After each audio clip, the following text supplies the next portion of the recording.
So the next aspect of leader as healer that I want to talk to now is what I call coming home to our bodies. Coming home to the quality of embodied presence that is often talked about as a highly prized quality of leadership, yet not so often really practiced. And once again, I think it's important to realize how in the culture of absence, in the culture of fragmentation that's so normalized, just how disconnected we've become from our bodies. That when we're residing primarily in our thinking mind, feeling and living in our body is quite a distant possibility. It all started very differently, because when we were children, and you'll obviously know this if you have young children, our world was intensely physical.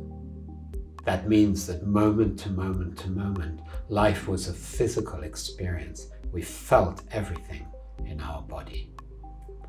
As we developed, that naturally started to diminish. Partly because we had experiences, strong or mild, but experiences that were too much for us to digest. And one of the ways we reduced the intensity of experience was to tense our body, to reduce the amount of feeling in our body.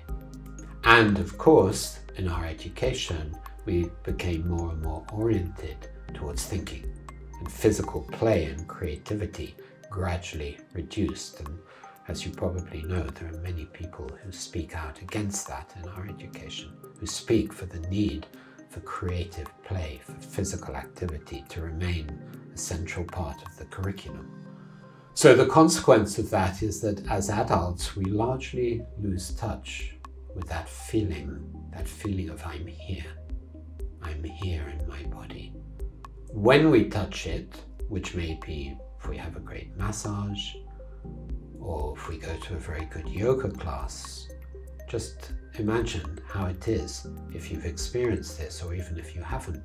When people come out of a good yoga class, at least for a certain time, they stand outside and the world is different. Reality is different because the channels of the body have come alive again.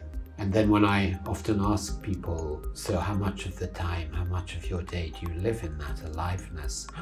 The answer is usually very, very, very little. And that we need to change. We need to change it through very deliberate practice. All the subtle body activities like yoga, qigong, tai chi are very important part of this. And if you look at the CVs of many very highly effective leaders, you'll always see that they have some kind of practice like that.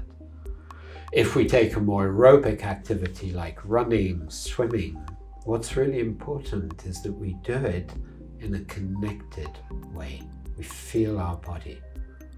Because if you go to a gym, unfortunately, what you mostly see is people doing stuff to their body. So they actually, although of course it's better than doing nothing, but it's reinforcing the split. It's reinforcing the disembodiment. It's reinforcing the itness of the body. I do something to my body. So whatever physical activity becomes part of our daily practice, and it needs to be a part of our daily practice, it needs to be done with connection, Even if we go running, and it's very common that people who go running have music in their ear. They're in nature, but they have music playing through headphones. No, stop that. Run, breathe, feel the environment, feel the wind, the air, the sunshine, the rain. Let our body come alive. As we do that, our quality of grounded presence massively increases.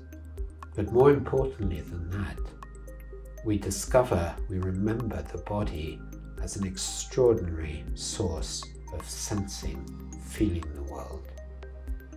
There are many dimensions of information that are available to us through the sensing capacity of the body, which, by the way, is why we talk about gut feeling and why we regard gut feeling as so important.